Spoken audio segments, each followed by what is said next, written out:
Sunday কিন্তু ননদের বাড়ি গেছিলাম, আর এই যে দেখো এখানে কিন্তু বিরিয়ানি রান্নার প্রস্তুতি শুরু হয়েছে, কারণ আমরা করব বিরিয়ানি পার্টি। কি করছো গো?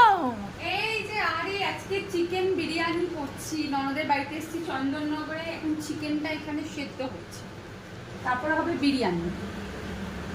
আজকে তো এলাহি ব্যাপার। একদম।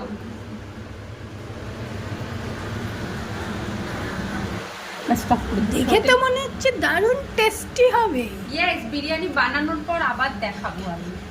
ওকে, ওয়েট ফর দিস। এই যে এখানে কিন্তু দেখো চিকেন বিরিয়ানি আর চিকেন চাপ রেডি। আমি এক থালা নিয়ে কিন্তু ওখানে বসে গেছিলাম, ভালোই হয়েছিল খেতে। আমি আর আমার নিজেরটা কি তারিফ করব, এখানে আমার ননদরা খেয়ে বলেছিল ওদের খুব ভালো লেগেছে। যাই হোক, ননদের বাড়িতে আমরা স্যাটারডে গেছিলাম, তো এবার আর ঘাটে ঘুরতে যাওয়া হয়নি, কারণ এমনই বৃষ্টি হচ্ছিল, তো সেই জন্য আর যাওয়া হয়নি। এই বাড়িতেই কিন্তু আমরা এই বিরিয়ানি পার্টি করেছিলাম সানডেতে। যাই হোক, ভিডিওটা ভালো লাগলে কিন্তু লাইক, শেয়ার আর সাবস্ক্রাইব করে দিও। টাটা।